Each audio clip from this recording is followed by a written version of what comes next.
Segunda parte de Camino a Nosferatu. Y comienza de esta manera.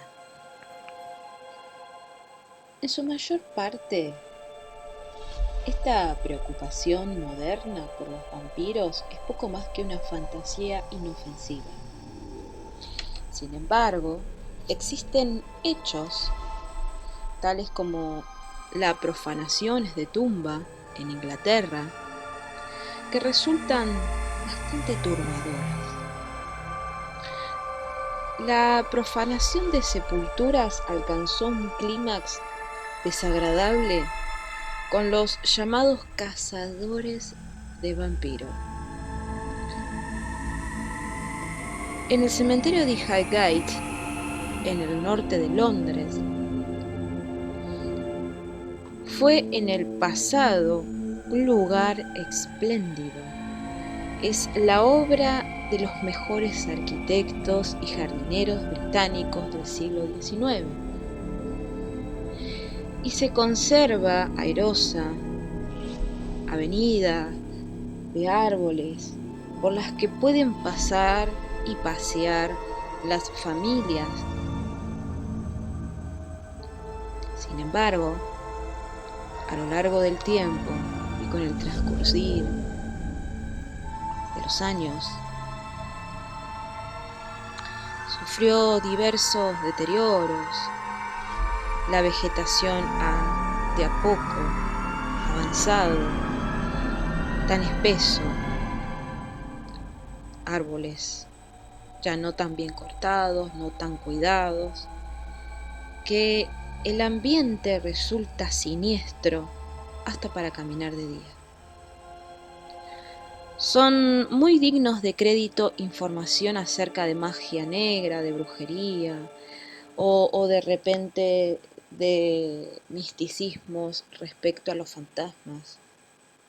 Pero además de esto, la clara evidencia de vandalismos que lo suceden en todas las ciudades, ¿verdad?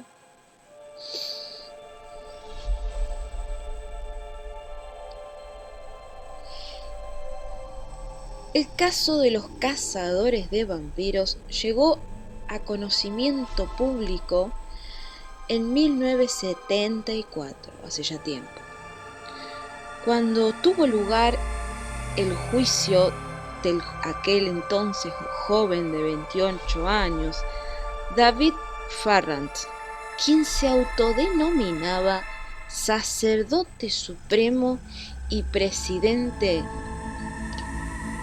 de la sociedad oculta. No se dio mucha prensa en el momento y en aquellos tiempos, ni tampoco demasiada publicidad al asunto, porque los detalles eran demasiado fantásticos para el lector de aquel momento. Sin embargo, la prensa despertó cierto interés, hasta incluso un aspecto medio morboso por el temor, lo siniestro y el terror, con títulos como Cabriolas amantes o el brujo Casanova, un fracaso como amante. El público, los lectores, redactores y periódicos de aquellos momentos se enteraron de un grupo de jóvenes desnudas bailando sobre las tumbas profanadas, y esto como que la prensa de repente encontró de dónde tomar interés sobre estos hechos.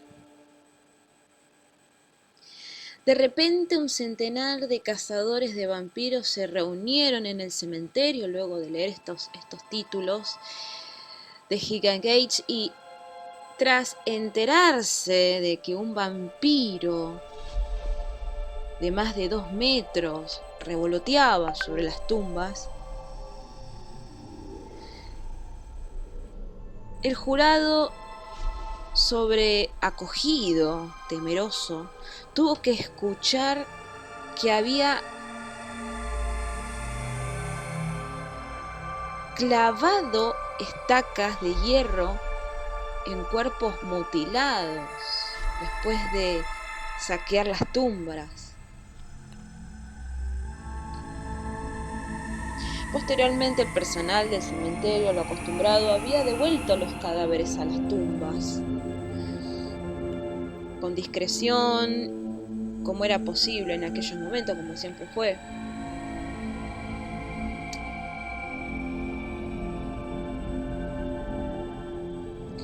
Un arquitecto que había estacionado su auto junto a la verja del cementerio se encontró al volver con un cuerpo sin cabeza apoyado sobre el volante.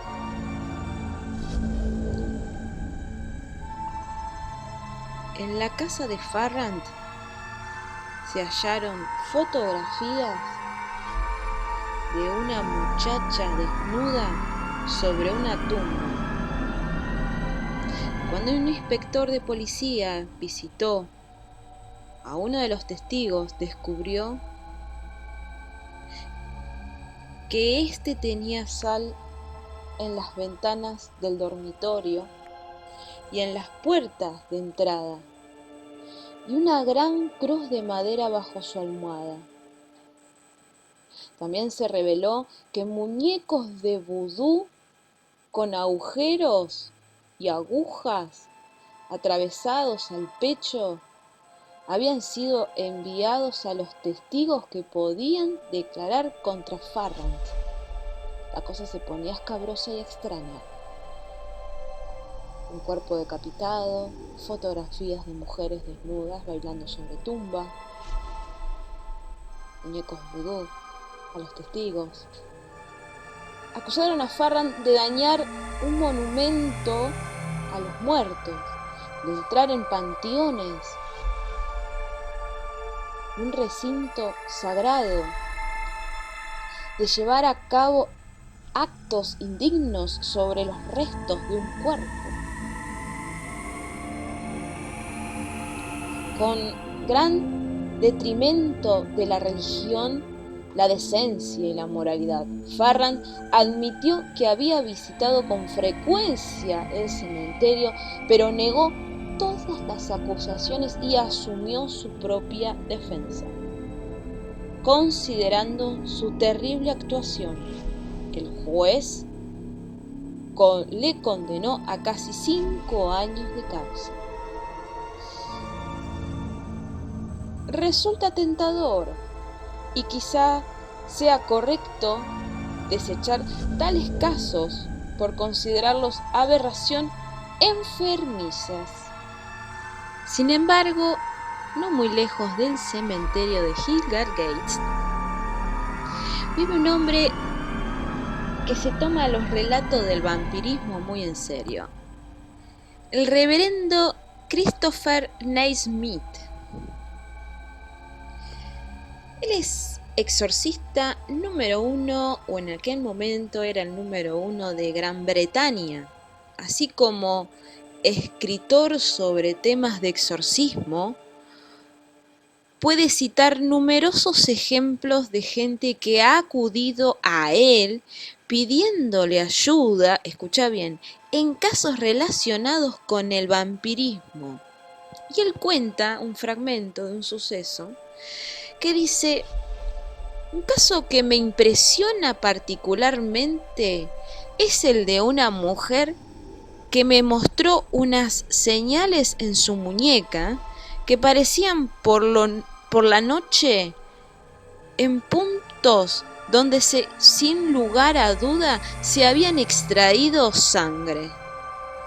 La mujer insinuaba que se le aparecían puntos en las muñecas, en las mangas, como si hubiese alguien que le absorbiera la sangre. Los puntos en el caso es que lo que, según decían algunos, era que posiblemente la mujer se autoinfligiese las señales o las marcas que él también decía, que ella podría llegar a sufrir algún tipo de tema relacionado a lo psicológico, pero él mismo, Nelly Smith, dice: cuando acudió a mí tras aparecer estas señales y ella demostrar estas tales señales, yo le practiqué un exorcismo y esas señales desaparecieron y la mujer comenzó a vivir felizmente, ¿no? El clérigo describe al vampiro como medio animal y medio humano y refuta la sugerencia de que tales seres solo existen en la mente. Cree que es una interpretación muy ingenuosa. Asegura: todos los indicios y señales señalan lo contrario. Saca la conclusión de que el vampirismo existe e identifica esta extraña creencia como una forma persistente del culto al demonio.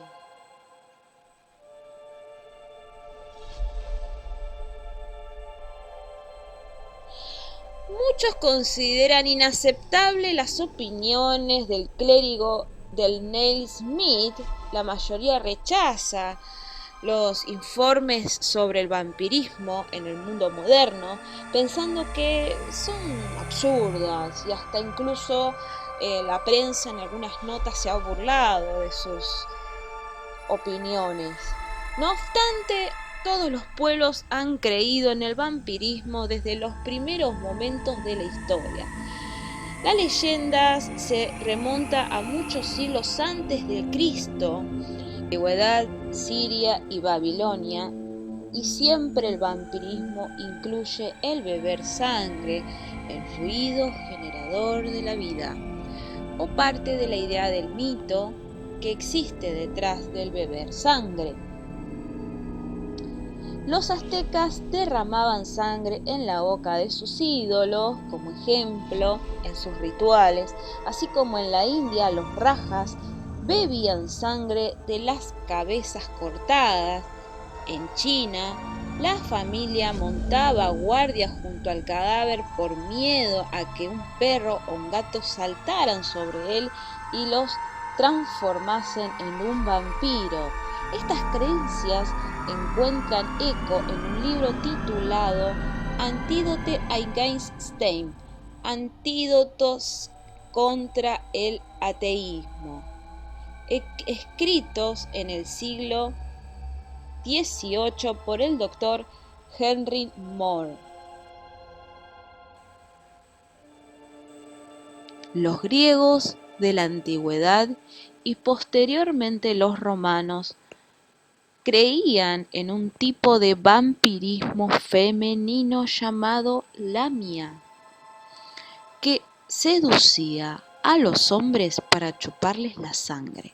Más tarde los griegos emplearon otra palabra para el vampiro: brucalacaos, una criatura capaz de seducir a los muertos y cuyas víctimas celebraban festines con los vivos.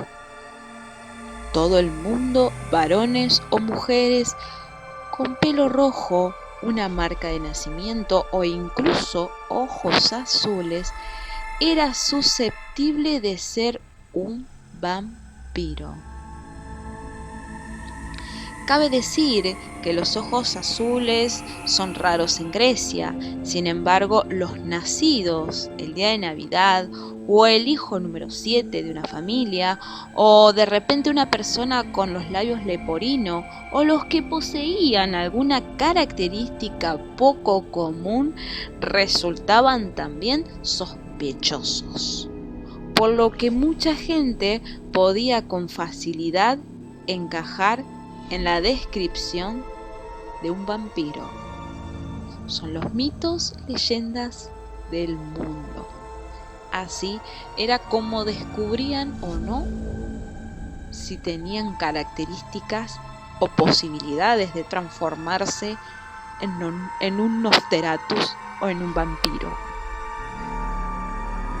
¿Vos tendrás alguna característica que se pueda parecer?